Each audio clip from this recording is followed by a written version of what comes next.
power does not lie in the absence of emotion.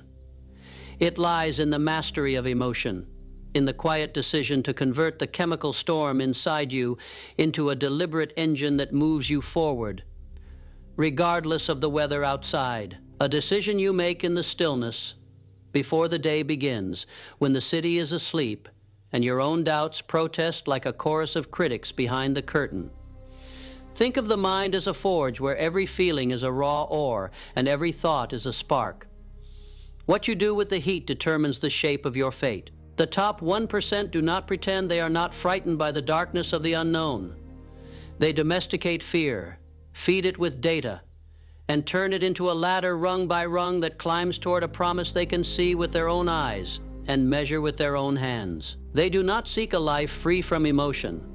They seek one where each emotion serves a purpose, where anger becomes a catalyst for precision, where doubt becomes a question that can be tested, where longing becomes a map that points toward a concrete destination. And as you stand in this crucible of passion and reason, you begin to sense an old truth waking up in a modern tongue. Power is not pedigreed luck or a sudden surge of talent. It is a daily discipline, a practice of choosing the right inner weather and then acting as if your choice is already true. If you listen closely to the hum beneath the city lights, you hear a second heartbeat, the heartbeat of consistency, the cadence of a routine that refuses to waver even when the wind shifts and the horizon seems to recede. Mindset is not a mood you flip like a switch. It is a compound you manufacture in the quiet hours, a blend of honesty about where you stand, audacity about where you intend to go, and a stubborn refusal to let circumstances dictate your inner weather. The old masters spoke of a belief that must be worn like armor.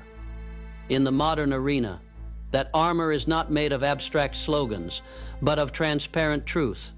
I will learn, I will adapt, I will test, I will publish, I will stand up to the fear that calls itself certainty. You carry with you not the wishful whisper of possibility, but a public ledger of proof, a diary of experiments that anyone can inspect and imitate if they so choose. The path of mastery is paved with micro-choices that accumulate into a mountain of evidence that cannot be argued away by a single critic or a clever distraction. You begin with the lowest rung of fear.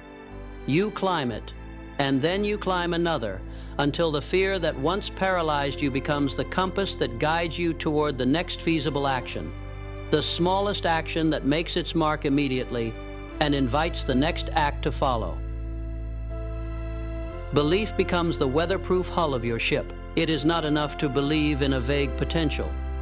You must believe in a specific plan that can be tested, audited, and improved in public. The modern Hill person translates certainty into testable hypotheses, publishes the outcomes, invites critique, and uses the critique to refine the next experiment. The genius of Edison was not that he never failed, but that he cataloged failure with ruthless honesty, turning each misstep into a precise data point that shrinks the unknown. Carnegie did not plant intangible influence in a vacuum. He built a network with the discipline of a cartographer, drawing lines between people and problems until a coherent map emerged that others could walk in trust. Ford did not dream of perfect machinery, but of a reliable rhythm, a system by which the smallest details could be repeated with the confidence of a metronome. Lincoln wrote not one prophetic sentence, but a series of practical declarations that stood up under pressure. And when the pressure mounted, he did not abandon the plan. He revised it with a calm, almost surgical clarity. Disney did not conjure magic by accident. He studied human response, measured delight, and engineered experiences that could be copied and improved, step by step, by anyone with a stubborn faith in possibility. You borrow their stance belief as a public instrument, belief as a test that anyone can conduct, belief as the muscle that must be trained, flexed, and finally trusted enough to carry you across the chasm that life often leaves between intention and impact. Clarity arrives not as a grand revelation, but as a weapon of precision, a blade that cuts through the fog of indecision and leaves you with a line you can walk. You do not drown in possibilities. You harvest a single audacious objective, and you anchor every hour of every day to its completion. You learn to distill complexity into a handful of actionable steps, each with a defined owner, a timestamp, and a verifiable outcome. The crowd seeks direction in 1,000 glittering options. You offer a compass that points to one summit and invites others to join the ascent, not to merely glimpse a dream, but to participate in its materialization. Vision is a skyline you share with those who will join you on the ascent. It is not a solitary horizon, but a public blueprint that others can critique, upgrade, and extend. And underneath this vision sits purpose, a gravity that keeps your feet on the ground when the heavens tempt with shortcuts, a reason your hands yearn to work long after your lungs scream for air. Purpose turns survival into a choice and choice into a habit. It converts fatigue into a decision to learn, to practice, to refine, to reframe, to recommit, to rebegin when the night seems longest. Discipline is not punishment, but nourishment. The steady rhythm of a craftsman who chooses the right tools, aligns the right people, and arranges the right contingencies, so that the work once begun cannot be derailed by sentiment or whim. It is not a sterile routine. It is a living architecture, the architecture of a day designed to yield more clarity, more momentum, more truth, and less fluff. You begin by organizing your morning as a ritual of intention. You map the 3 micro milestones that will prove the day's worth. You set the camera of your attention on the target. You publish a micro proof that creates a demand for further proof. Discipline is the quiet force that keeps you on the rails when the weather turns and the crowd grows loud. It is the knowledge that every hour of disciplined focus compounds into outcomes that the world cannot ignore, that your future self will thank you for when the tired bones of the present moment scream for rest. Action then becomes not a defiance of fear, but a continuation of trust. The trust that the plan built in daylight will hold firm in the storm of night. Edison's chain of trials was a public vow that progress is a pattern, not a miracle. Your action is the same vow, a public declaration that you are willing to be judged by the receipts of your work, not by the dreams you cherish in the dark. Gratitude follows as the emotional ballast that keeps the ship upright when the sea grows heavy. It is easy to pretend gratitude is mere politeness. It is a deliberate practice of recognizing the invisible labor that makes every visible victory possible. The mentor who believed when you did not, the colleague who held the line when you faltered, the stranger who offered a hand when you were ready to give up. Gratitude is not a soft sentiment, but a mental model that multiplies opportunity, because it transforms scarcity into abundance through the act of naming, honoring, and reinvesting the credit you receive back into the same ecosystem that raised you. Adaptability becomes a mental agility that keeps you in the flow of momentum rather than a pliable surrender to every gust. The world does not reward rigidity when markets turn or when human nature shifts. It rewards those who can learn to pivot without losing the core essence of what they are building. You test, you learn, you revise, you keep a weather eye on the horizon and a finger on the pulse of your people, and you translate the changing currents into a more elegant articulation of your mission. Resilience is not a stubborn refusal to bend, but a stubborn refusal to break, a willingness to debrief, to distill the lessons, to share them openly, and to return to the field with a sharpened blade and a calmer heart. And learning is no longer a chapter you close after a single triumph. It is a living, breathing culture, the practice of asking better questions, of inviting critique as a gift, of translating every mistake into a more durable method, and every success into a scaffolding for those who will come after you. As you hear the cadence of your own progress, you realize that mastery of emotions is not an isolated victory, but a system you install into every corridor of your life, the way you speak to others, the way you listen, the way you respond to silence, the way you choose to endure. The road you walk is not a solitary line, but a braided strand of discipline, curiosity, courage, and care, woven with threads of courage from Edison, from Carnegie, from Ford, from Lincoln, from Disney, from all who have stood before you and shown that the path to the summit is paved not with luck, but with the courage to be honest, the courage to act, the courage to serve. And if you listen to that inner theater with the discipline to interpret its noise into data, you will find a new kind of power blooming in the center of your chest, a quiet, inexorable force that says, I am not a debtor to the whims of fate. I am a co-author of fate. A person who writes the next chapter with the same meticulous care I would give to any blueprint I intend to bet my life on. This is not rhetoric. It is survival. It is ascent. It is the art of turning emotion into momentum, the craft of becoming unstoppable through a routine of truth, telling, experimentation, sharing, and growth that the world will only applaud when you have shown it. Day after day, year after year, in the testimony of the things you have built and the people you have enabled to build beside you. The second arc is not a retreat to quiet reflection, but a deeper dive into the furnace of your own making, where emotion is not a weakness to be hidden, but a fuel to be harnessed, refined, then released into action with the surgical certainty of a master craftsman. You learn to read your own pulse as if it were a reading of the market.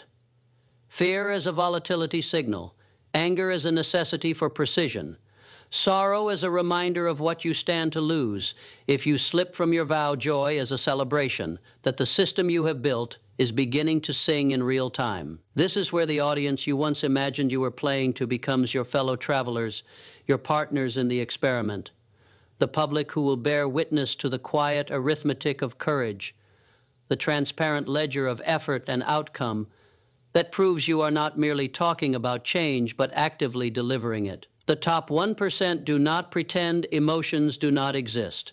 They train them, temper them, translate them into a communicable energy that others can feel in their bones and follow with their feet. They cultivate a stance that says, I will not pretend to be unshaken. I will prove that I can be steadier than the storm, that I can steer through the gale with a blueprint in hand and a compass in the heart. Mindset returns here as a vessel of discipline, not a toy of mood. You treat your psyche as a workshop where the raw ore of fear, the molten ladle of ambition, and the cool water of reason are poured into the same crucible and emerge as a steel you can rely on, reliable, repeatable, and unbreakable under scrutiny. You do not chase a constant calm, but you pursue a constant relevance. The emotion may surge, but the decision remains hinge, pointed, the action decisive, the proof public. You remind yourself that belief does not reside in a single conviction. It travels in a corridor of tested hypotheses, each one open to critique, each one designed to be dismantled and rebuilt in daylight, so that the next iteration lands with greater velocity and lower waste. Edison's practice returns as a mental model, a ledger of trials, a taxonomy of failure, a map drawn with chalk on the wall where every failed filament teaches you where to adjust the voltage, where to search for the right material, where to press harder and when to pivot. Carnegie's social engineering reappears as you map your own circle, a network not of glitz, but of leverage, a web of relationships where every handshake is a potential corridor for opportunity, every conversation a seed that may sprout into a new partnership, every disagreement a chance to sharpen your own position rather than to defend it like a fortress. Clarity becomes your compass again, but this time you wield it with more mercy toward your own humanity and more ruthlessness toward the distractions that pretend to be opportunity. You sharpen the distinction between what is urgent and what is essential. You prune the noise until only the essential actions glow with a light you can point to and say, this is the next mile. You publish the plan not as a boast, but as a contract with the future, a transparent itinerary that invites not just admiration but critique and collaboration. Vision expands into a horizon. You can walk with your own team, a public stage on which you invite others to perform their parts in the grander choreography of your mission. Purpose deepens too, becoming less a solitary beacon and more a shared vow, one that binds you to others who believe that what you are building matters beyond your own name, that its ripple reaches classrooms, boardrooms, and living rooms, where someone might be deciding right now to begin again. Discipline shifts from a solitary drill to a shared rhythm, a drumbeat that others can march to without losing their own sense of pace. It is the art of aligning personal tempo with team tempo, of setting a calendar that respects both deep work and human need, of crafting rituals that render complexity legible to a beginner and inspiring to a veteran. You learn to design a day as a sequence of deliberate micro-proofs, each proof a small landing you can point to, a tiny victory that silences the skeptic and convinces the curious. The morning ritual becomes a public demonstration of what it means to begin with intention, a single hour of undistracted focus, a sentence or two of crisp writing that will become the backbone of a larger narrative, a shot of outreach that will widen your circle by exactly one more person who can change your trajectory. Action is no longer a sprint, but a disciplined, continuous ascent, the kind of sustained momentum that converts fear into momentum, doubt into data, hesitation into public progress. Each published result is a pebble dropped into a vast pool, and you watch the ripples that follow. Each ripple a new connection, each connection a possible breakthrough, each breakthrough a quietly powerful vote that you will not quit when the night grows long. Gratitude enters as a strategic tool, not a sentimental ornament. You begin to name the hands that carried you.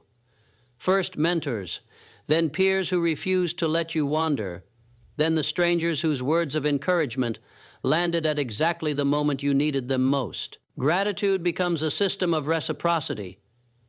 You repay the lift you received by lifting others. You invest in the next generation with the same clarity you demanded from your own elders. You turn every acknowledgement into a multiplier for opportunity by positioning others for their own proof, their own momentum. Adaptability becomes a cultivated reflex. Rather than a situational tactic, you learn to spot the weather of change early, to adjust your sails without derailing the ship, to shift channels while keeping the core course intact. You practice the art of pivoting with a patient smile and a sharper blade, knowing that the strongest leaders are not those who resist change, but those who choreograph it in service of the same unwavering end. Resilience arrives as a quiet, stubborn endurance that does not pretend pain is absent, but uses pain as data, uses defeat as a classroom, uses setback as a signpost toward a smarter strategy. And learning remains not a bookshelf of grand theories, but a living workshop where every failed attempt becomes a lesson you publish, a lesson you explain, a lesson you invite others to debate, test, and improve upon in their own lives. With every breath you realize that the emotional mastery that makes you unstoppable also makes you a better partner, a better mentor, a better citizen of a world that needs not heroes who hide their flaws, but architects who reveal their method. The inner movie you once watched in lonely rooms now plays across a theater full of collaborators, Edison, Carnegie Ford, Lincoln, Disney, and 100 others, who showed that progress is not a flash, but a constellation, not a miracle, but a method, not a solitary clang, but a chorus of disciplined, hopeful voices moving in time to a common purpose. You feel the weight of responsibility not as a burden, but as a privilege. The privilege to demonstrate that greatness is a craft, not a caprice, that the path to power is paved with honesty, with relentless practice, with a willingness to be honest about your own missteps and to repair them openly so that others may learn without paying the same tuition twice. And in that openness, you discover the simplest, most audacious truth.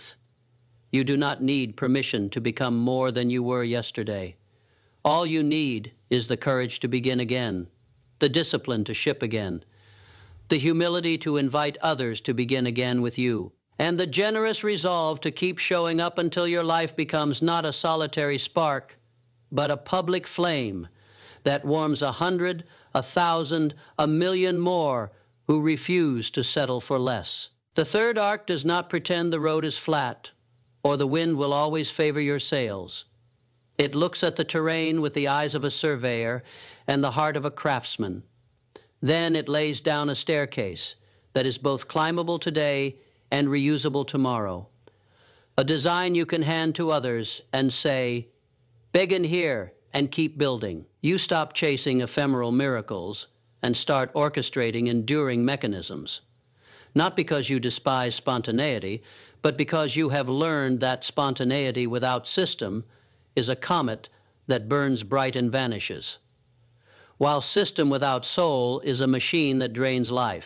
So you engrave your practice into the day, a rhythm of publish, test, measure, adjust, repeat, in cycles so small that no critic can deny the momentum you create, in cycles so expansive that your light reaches people you will never meet, in cycles so honest that every misstep becomes a public tutoring moment rather than a private embarrassment. The top 1% understand that influence is not a trophy you polish in isolation, but a beacon you set high enough to draw a crowd of capable minds toward the work that matters, toward a mission that outlives your own hands and language. They know that credibility is a living organism. It grows when you confront truth, when you expose your process, when you invite scrutiny not as a threat, but as the finest instrument of refinement. And so you deal in receipts, not rhetoric. You trade fear's cloak for the ledger of outcomes, a ledger that bears witness to the stubborn fact that progress is a sequence of verifiable steps, not a single heroic impulse. Public proof takes on a new dimension as you scale your fortress of improvement into a kingdom of replicable excellence. You begin to publish not merely results, but the architecture that produced them, the decisions that guided you, the compromises you faced, the data that steered you toward one course and away from another, the human stories behind each outcome, the mentors who nudged your compass, the teammates who translated your vision into their own strength, the critics whose sharp questions forced you to prune the hedges around your core. This transparency is not a surrender to exposure, but a declaration of integrity, a willingness to be audited by history and by those who will inherit the mantle you bear. And because you publish the blueprint, you invite others to improvise within the framework, to improve the framework, to attach their own proof to your chain of evidence, so that a single spark becomes a constellation. The result is not merely a bigger audience. It is a more reliable organism. An ecosystem where every new voice multiplies the return on every invested hour, where collaboration scales the value you can create and the speed with which you can recreate it. You learn to trust the test of time as the final judge, not as a cruel tyrant, but as a generous referee who rewards precision, humility, and perseverance, the same virtues that made Edison a household term and a laboratory a living home for curiosity. The art of governance rises from a dream of leadership into a discipline of stewardship. You reject the old idea that leadership is a crown you wear. You embrace the truth that leadership is a relay you pass, a baton that must not squeak, a hand you extend to the next in line with the confidence that they will carry it farther than you did. To lead is to build a platform, a stage where competence can be demonstrated, where accountability can be witnessed, where the future can be rehearsed in daylight, not improvised in the dark. You design decision, making as a democracy of competence. You solicit critique, but you do not surrender the course to the crowd. You establish guardrails that protect the core mission while giving smart, capable minds the liberty to think, test, and leap. The playbooks you compose are not weapons to wield against dissent, but maps to invite it. The rituals you establish are not ritual for ritual's sake, but navigational aids that keep a diverse crew aligned toward a shared horizon. And in this culture of trust, you discover an irony. The more you invite disagreement, the more you maintain unity, the more you reveal your reasoning, the more others reveal theirs, the more you publish your failures, the more you unlock the willingness of others to risk themselves in pursuit of something larger. Culture becomes a living instrument of progress, not a decorative banner on a wall. You cultivate a language of clarity that everyone can speak, from the newest recruit to the oldest partner, a language that translates complexity into an instantly graspable concept, a language that makes it possible to align dozens of minds without smothering a single voice. Candor remains the noble currency, but candor proceeds with kindness and courage in equal measure. Critique lands as direction rather than verdict, as a stepping stone rather than a sentence. You celebrate not only the milestones, but the recalibrations, not only the triumphs, but the honest, almost sacred rituals of repair when something fails or falters. The storytelling you embody is not mere entertainment. It is a craft of translation, how to take the raw, uncomfortable honesty of a setback and narrate it into a lesson that converts fear into strategy and fearlessness into shared responsibility. And you do not hoard this storytelling for yourself. You democratize it. You host open forums. You invite co-authors who can take your framework and redraw it in the language of their own world. The result is a mosaic, a gallery of proofs, a living atlas of how a group of determined individuals can convert isolated genius into collective wisdom that travels across industries, cultures, and borders. Action in this third arc is no longer a heroic sprint, but a disciplined crawl that never stops, because the crawl is what economies, communities, and ecosystems are built on. You ship not for the applause of the moment, but for the spine of the long future. You update your products, your processes, your partnerships, your messages with the same patient nuance you apply to a craft that must endure seasons. Each small but consistent action is a vote for the future you believe in. Each published finding a map for others to follow. Each collaboration a new bridge over a widening river of opportunity. Edison's chain of trials plays out as a living taxonomy of what works across contexts.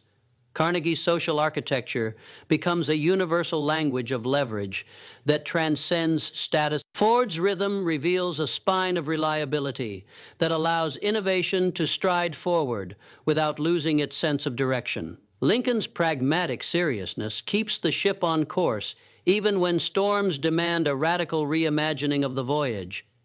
Disney's eye for delight teaches you that utility and wonder can coexist without compromise. You borrow these pillars and you reassemble them into a framework that fits your time and your terrain, knowing that the aim is not to imitate, but to illuminate, to show a credible path that others can adapt and improve, a path that invites the next wave to come through and claim its own proof. Gratitude becomes a system of social electricity, a force that electrifies the edges of your organization with energy defined less by gratitude's softness than by its capacity to unlock further action. You acknowledge the invisible labor, the late nights, the unspoken commitments, the quiet courage of those who kept showing up when the door felt closed.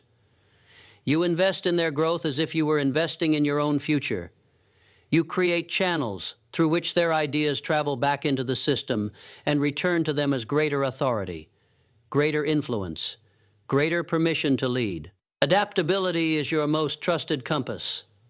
You do not pretend the map never changes.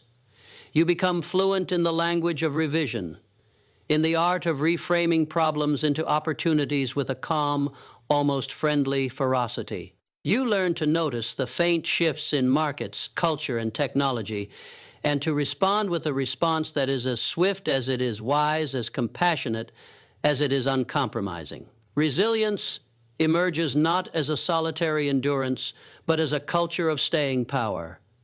You debrief not to glorify your endurance, but to calibrate your strategy so that the next chapter begins with clearer eyes and a stronger spine. And learning continues to be your central engine.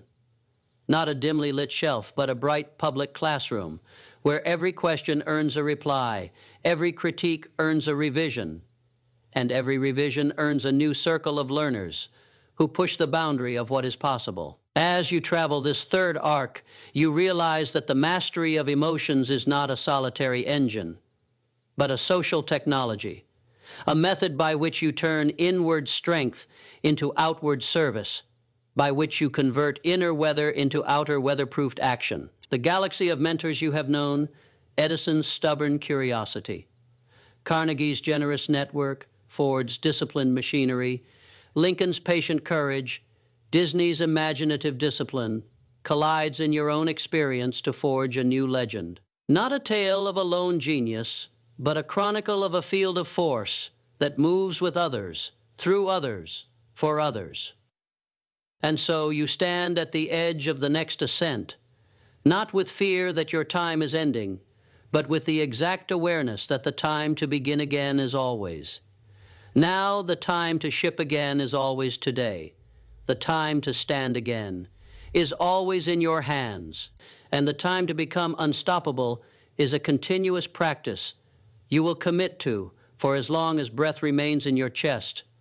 And the world awaits what only you can offer when you bring your whole self to the work, when you invite others to begin again with you, and when you prove, not by a single moment of glory, but by a lifetime of proven steps, that the true power of a life lived in service is the power to empower others to stand taller, to shoot higher, to dream bigger, and to begin again. The fourth arc does not pretend the summit is a single moment or a single cry that pierces the night. It is the dawn that refuses to fade, the horizon that keeps bending toward you as you bend toward it, a perpetual re-illumination of what it means to be truly in command of your own interior weather and the outer weather you must navigate. This is the moment when the inner storm, once a source of torment, becomes the weather system you command. A system that does not crash the moment you face a setback, but recalibrates, reboots, and keeps moving with a steadiness that feels almost unsettling in its calm. You have learned to translate every emotion into a data point, every fear into a forecast, every desire into a decision. You can defend in daylight and daylight alone. Now you carry that weatherproof confidence into the widest possible arena. The arena of impact, the commons of human enterprise, the public square, where ideas compete for attention, not with trumpets, but with undeniable substance. The world does not reward sheer luck or a single flash of brilliance. It rewards the person who shows day after day that the craft of living with purpose is not an act, but a discipline, not a gift, but a practice that grows more elegant as it survives the test of time. In this final arc, you center not on the act of achieving, but on the art of sustaining. Not the sprint to a finish line, but the long apprenticeship of a life that keeps refining its own tools, the tools of thought, of vision, of collaboration, of service. The mindset you wear now is the mindset of a steward, a guardian of something more precious than personal fame, the integrity of a mission that must outlive you, the health of an ecosystem that can endure shifts in technology, culture, and appetite. You understand that credibility compounds not by a singular milestone, but by 1,000 carefully authored minutes. Minutes you spend listening as ardently as you speak. Minutes you spend testing as earnestly as you dream. Minutes you spend documenting as relentlessly as you persuade. You stop hunting for novelty as a replacement for depth and start infusing depth into every novelty you pursue. This is not a desert that you cross merely to reach an oasis. It is a forest you cultivate so that shade, nourishment, and shelter become shared blessings for others who will walk this same land after you. To this end, You revisit the old mountains with a fresh gaze. Edison's stubborn curiosity, Carnegie's generosity, Ford's cadence, Lincoln's patience, Disney's wonder, woven with new threads from a digital age that demands transparency, speed, and scalable humility. You see that the architecture of your life, your routines, your experiments, your partnerships, your stories, must be designed not for a single act of destruction or a single act of applause, but for a centuries. Long conversation with future selves and future communities. The receipts you keep are morbidly honest.